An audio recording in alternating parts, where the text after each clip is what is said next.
Sunday morning, 6:30. Yep. I usually try to get up at like 5:45. Right? Have coffee made at 5:45. For you. Yeah, for myself. And the drive's about what? 30 minutes. So we talk 26 minutes. All right. So 26 minutes of us talking about shoes. I think at least once a week, I think that's enough for the people. Well, we'll try to aim for 2 if we can. I would. We can do 1. I'm good. I'm good with one a week right now. 1 a week. It's a good update. Maybe in the middle during our Thursday games, we'll add on little clips here and there. Or just talk about those. Yeah. But yep. Sounds good. I like that idea. Because it'd be just. I think it would be harder to record on Thursdays because you could have later games, right? So Yeah, it's going to be dark. That's true. Yeah. Well, then that just gives me reason to buy the iPhone 13 Pro, which has great low light camera, which they upgraded. Okay. I don't need it. Yeah, that's not. Yeah, No need for all that. that's all good. I'm happy with my GoPro right now. Well, here's the thing too, right here. It does the low light stuff, but if there's any light there, it's still. And we're gonna have lights from other cars and everything else. Yeah. It's not gonna be worth it. Yeah, nighttime drive. Yeah. Well, it's actually pretty dark today for. Usually it's not this dark this early. No, there's a little couple Right, sprinkles usually. in San Diego. There's some sprinkles on the windshield, which is not Yeah.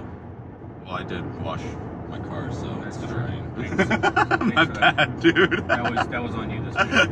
Actually, it started raining right before I started anything, and so I didn't get the sponge till yesterday, or actually the day before. So, and then the day before that was when I was thinking about it. I was like, man, the sponge isn't here. I'll wait, and then it just started pouring. You talking about the clay mitt? Yeah, Okay. yeah, the clay mitt. I love that thing. That thing's awesome. It's just you can actually articulate now with your hand versus a sponge was. I mean, you can do the pressure with the sponge, but it's just not as easy to feel the crevices and stuff like that. So that was a big difference. Yeah. Well, how'd your week go? I know you said you had a busy week. Busy week. Yeah. Busy week, but hey, Sunday morning basketball. What you look forward to with good people. Yep. As always. What about you? How was your week? Good. Things are better. Thursday went well for the appointment with Jen. We got what we needed, and her big brother just went yesterday to grab the phone. So we got certain things in place right now. Okay. Cool. Yeah. Making progress. That's all that matters at this point. I'm happy about that.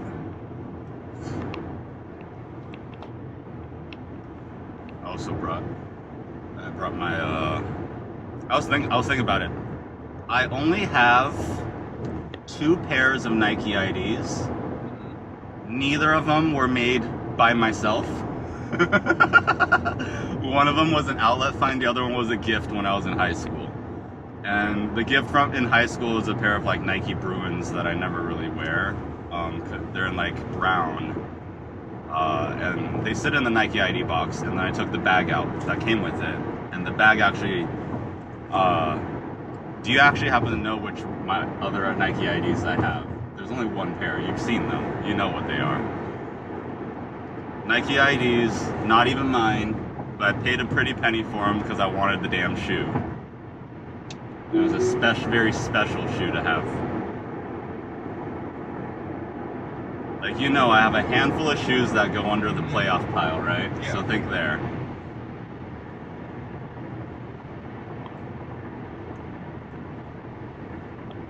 I know, you're racking your brain for this one. Yeah, I am.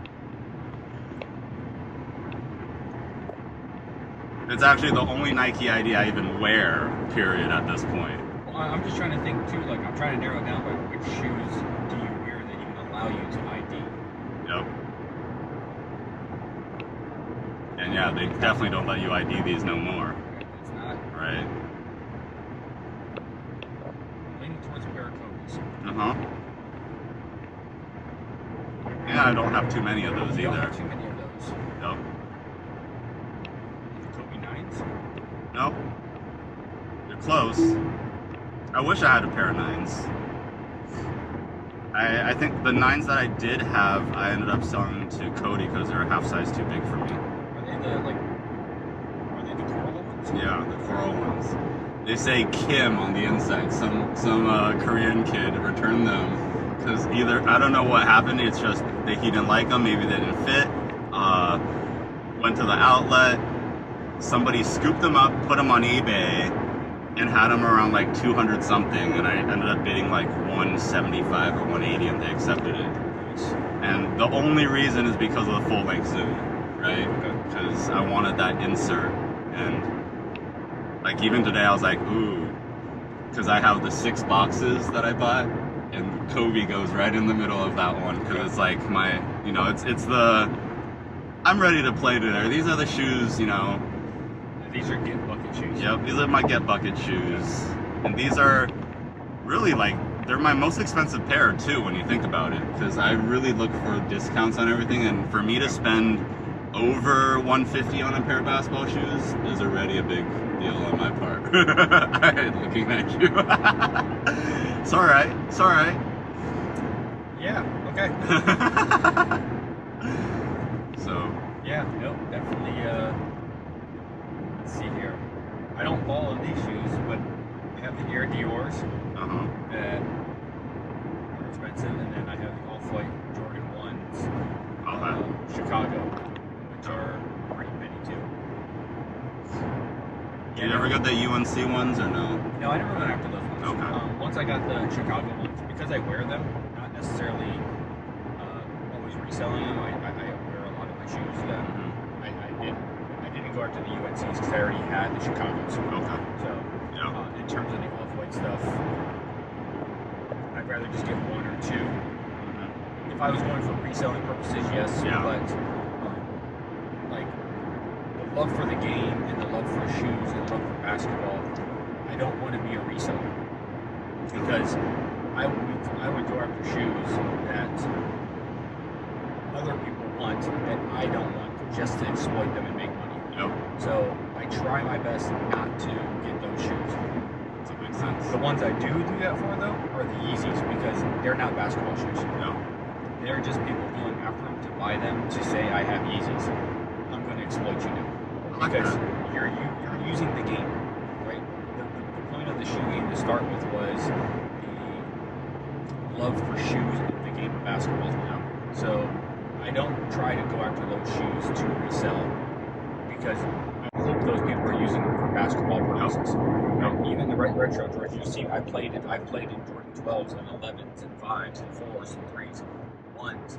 I'll play in those shoes even though they're retro.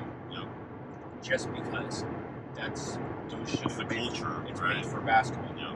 I'm going to wear those shoes for basketball. So going after those UNCs, even though they're not like meant to be played on the court, it's still a basketball shoe.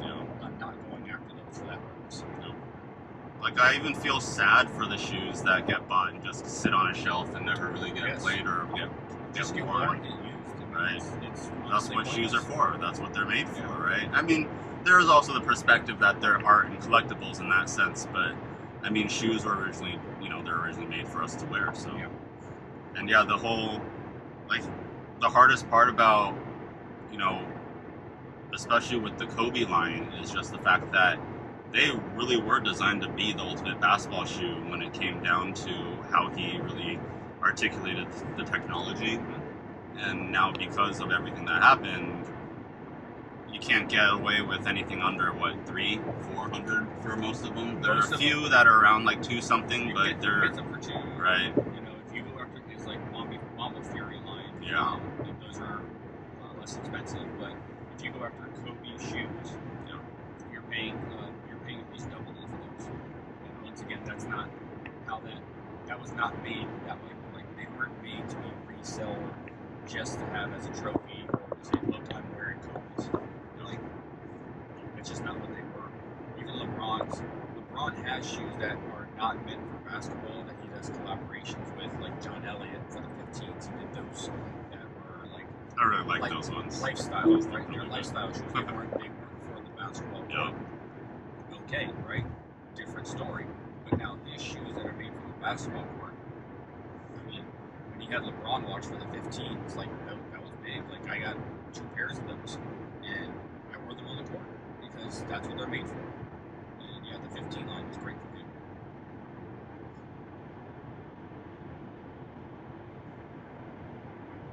I just wish I had more weight so that LeBron shoes would actually feel the way they're meant to feel. Yeah, I don't run hard enough. Yeah, I don't feel like my weight compresses any of the Zoom Air, or not the Zoom Air, the Max Air. You're still Right. compressing it. Yeah. It may not be in sense of Where you actually feel it as much, or it really like. you get as much responsiveness Yeah. out of it, but you're definitely compressing it. You're definitely using it. It is an adjustment because you have to get used to the height. His shoes are higher because of that air. So, like it does take a little bit of adjustment. Like it throws your shot off just a little bit because now you're a little bit higher, right? No. If you're aiming for consistency, it's hard. That's one reason why I also wear a different pair of shoes every time is because it doesn't. That's my every environment's going to change, right? Yep. Your Court is going to change. lighting, all that. We've been at Alliant, Yeah. and one move is lower than another. Yeah. So, because of those adjustments, You have to adjust at halftime. you have to adjust at halftime. You have to adjust during games, and so because of that, one reason why I like to switch shoes every time is because that is an unknown known in a sense. I know it's different.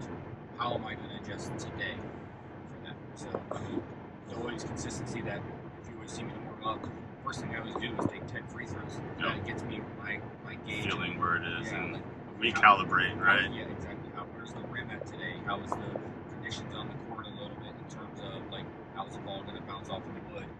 All those things. That's the one known constant for me is a free throw line. So I gauge everything off of there, and then I try to make my adjustments that way. I mean, are there any like that you do? Like, what do you warm up with in terms of like where you just get out there and just start going after it with the smile because you're just always happy? Yeah, I mean, I gauge based upon how my body feels because I know with me it's different parts of my lower extremities have pain or just tension just due to getting older, and so it's either hips, knees, or ankles usually that I'm really focused on trying to regain mobility before we start running. And that's usually the goal. And in the last few weeks for warm up, I've really tried to get a sweat going before the first game, which is terrible because then I'm tired by game 2. But I mean, that's a given. Yeah. But getting the sweat going is usually the first key for my body to it's weird. I don't always feel like playing super hard until I'm warm. Okay. Right? And so if I get warm, then it gives me the ability, it's actually when I'm a little more tired, I'm like, all right, just keep pushing. But if I'm not even sweating yet and just out of, kind of a lull, kind of that, I think on Thursday I was kind of there was more of that lackluster feel of just going through motions. That's where I get stuck, and that's where I have my issues on the court. Yeah, Thursday was a whole. Yeah, Thursday everybody was on energy was just off Thursday, but that's every week there's different obstacles.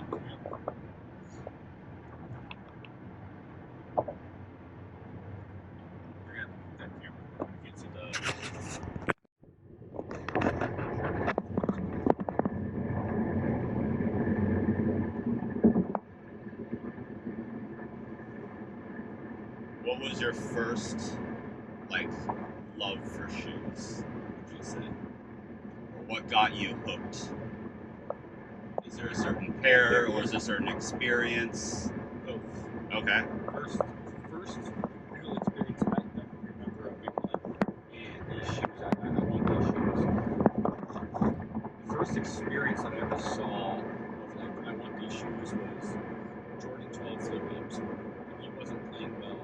That silhouette of the black and red that he had. He just was sick, right?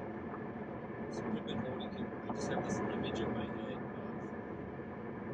of those shoes. And those were the shoes that said, man, this is, I kind of want to play those because iconic, right? You hear the, I want to be like Mike. Mm-hmm. Those commercials, right? That was like the first experience when I saw shoes and thought of shoes in a different way than just they're on your feet. Okay. The first shoe I ever got that I couldn't wait to get was 7th grade for me. So I'm going to date myself a little bit here. That's 1995. There was a line of mini Artemis Okay. came out, and I'll never forget it too.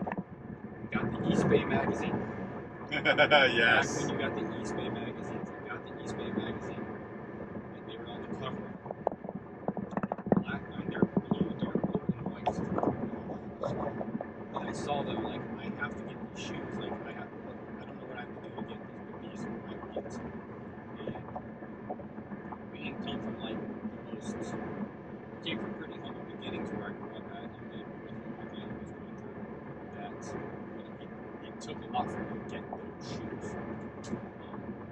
But I was able to get them. And the fact that I got it was huge for me. And there was a school trip that I wanted to unveil.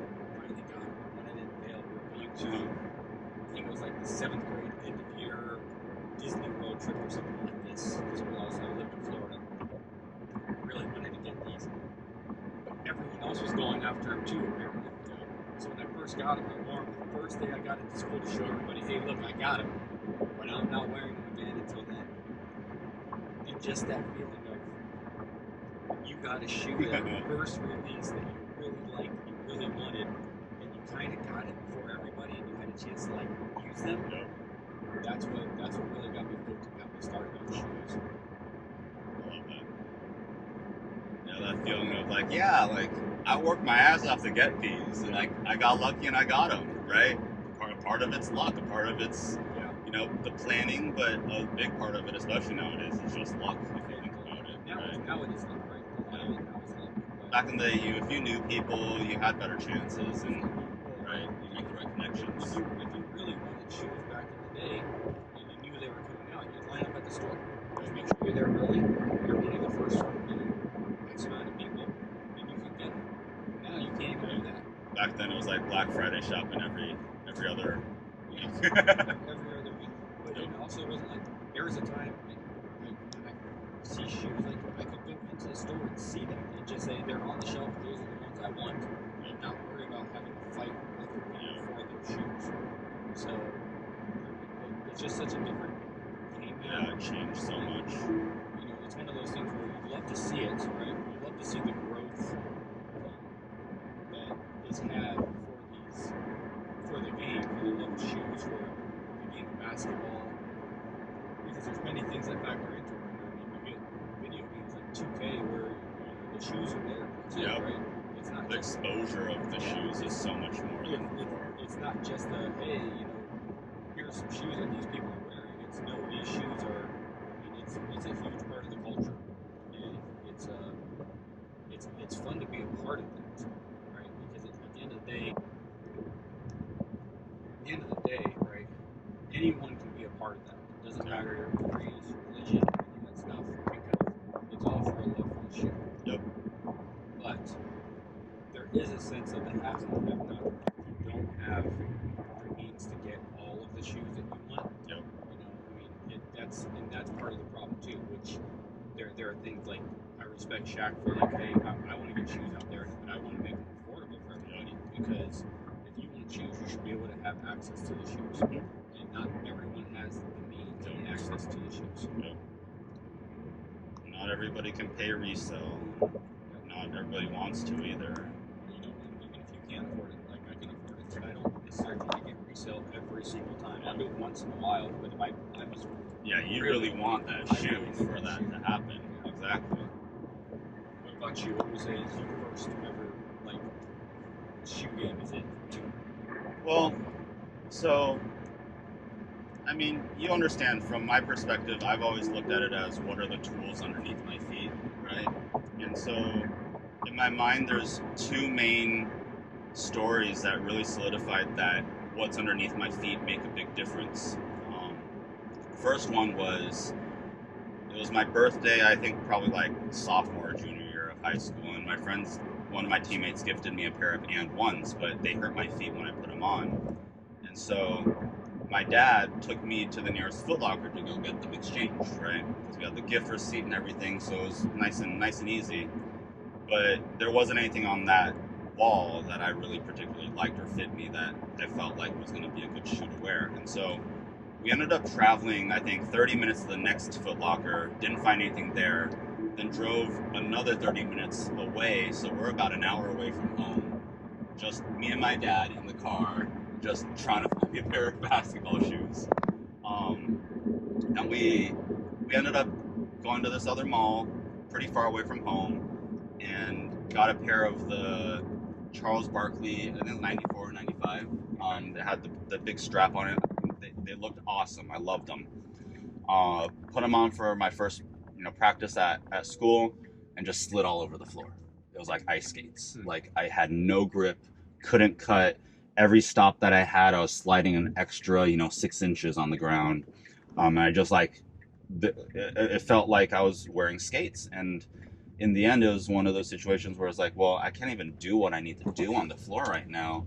And because there was actually a price difference between what my friends had paid for the gift and then what my the Charles Barkleys were a little bit more expensive, we ended up paying on top. Plus my dad and I went through, it was like a whole Saturday where we just went to find me a pair of shoes. I was so excited to wear them, and I finally got on the court and just, they're unusable. And they became outdoor shoes right afterwards, which kind of hurts, but it's like, but back then it wasn't like I got them from Nike and could return them right away either. They're used shoes now, and now I had to figure something out. Okay. And so that was the first of like, what's underneath my feet is going to make a difference. The other one was, there's a pair of Nike Zoom Turbines. They're old. There's all plastic on top, and it was like a booty feel. My friend and I both, my point guard from high school, and I both had a pair. He had a pair in baby blue, I had a pair in red, and mine was actually a half size big for me, even at that time. But I love the shoes. They gripped. They were part of the Alpha project, I remember, which was actually pretty cool. And I got great traction. It was full Zoom Air underneath and everything, so they're great. But one day I went up for, I don't know if it was a rebound or whatever, I landed on my heel, and the Zoom Air popped. And back then, being a kid, didn't have another pair of shoes to run, and I loved these ones, so I kept playing them, and then I landed on my heel again. And I actually bruised my heel so bad it hurt to walk for about 3 months. Where just because I bottomed out with my heel, hit the ground on one of the jumps as high as I could jump, And like from then on, I was just like, the shoes underneath my feet make a damn difference. And luckily for me, like our team we had like team shoes, so we had like Nike Shocks, and we had things that didn't have just the foam underneath where I would bottom out anymore.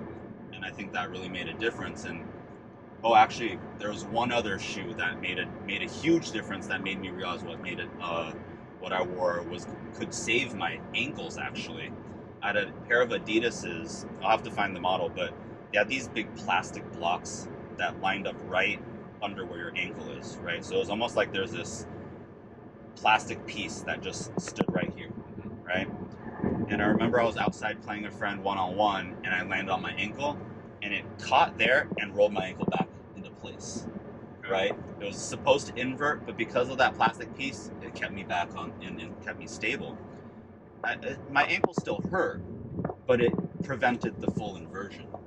And from then on, I was just like, wait, like this component on here did something, and it changed something on the shoe that normally I'm so used to just, all right, another 6 weeks of just limping around kind of thing. That one didn't hurt as bad. And so I would say probably the combination of those 3 stories have always made me go, what's on my feet could either hurt me in the long run, or it could actually prolong my playing, if I have the right type of equipment. And that's why you always hear me talking about, I love how big and zoomy this Zoom bag is underfoot and things like that, just to help absorb those forces and to help, you know, the grip and things like that of you know, the court. So that's why Eric's always all about Zoom Air. Okay. What you think? Zoom Air. And so today I have the Kobe 11s, the Coral ones. Okay. Because I want to play in my Zoom, full-length Zoom. And then my other one I have is, I brought the Kyrie 6s because I kind of like them. Yeah. I've been liking them. So I'm going to try to give them a little bit more love. But right now because I ripped out the insole, and then one of the insoles that I have for it, the cover for it's starting to come up. So I'm just waiting for whether I want to buy a new one. I brought my carbon fiber one today, but it kind of slips sometimes on the inside. Okay. So we'll see how that is. What do you have today? Let's see here. I have the LeBron 8s, Space Jam model. Ooh. Speaking of Space Jam, that's why, you know, it's interesting. I only have Jordan 1s and Jordan 11s when it comes to his original signature line. Okay. I don't own anything else. I don't even own 1 highs. I don't have a single pair of Jordan 1 highs. I have alpha mids, and then I have the 1 pair of bread mids that I colored that strip into black. Yeah. So I don't even own a pair of highs. All right then. Yeah, I'm that friend. I am that friend. Hey, so you know, there's going to be people that won't subscribe to our Well, channel because I have mids. Well, here, right.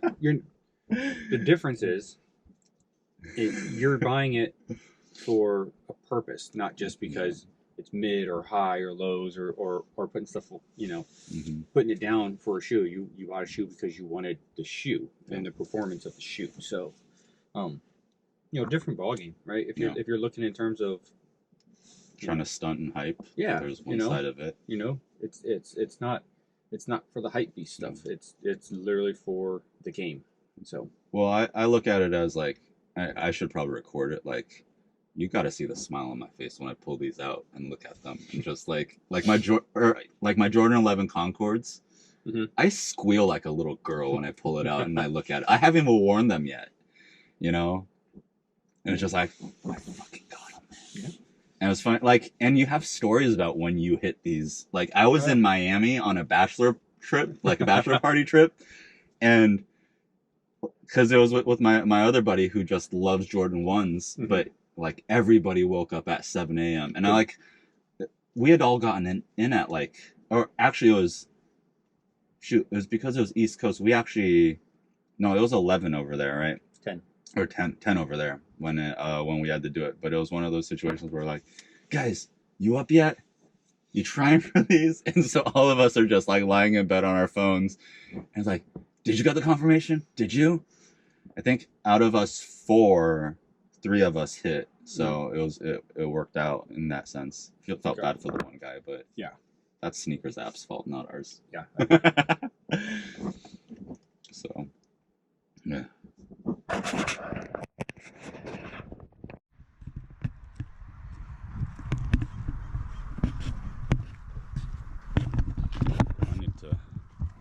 Have this set up like have your Bang energy drink set up like a commercial. Oh. That was perfect. For a day, Brandon's here. It's such a while since I've seen her. I'm sure you had family stuff. Family stuff or realtor stuff.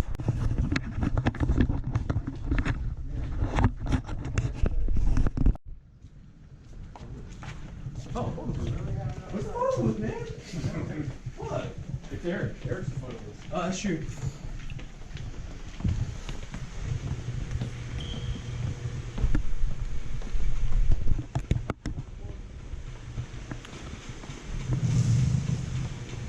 Good morning.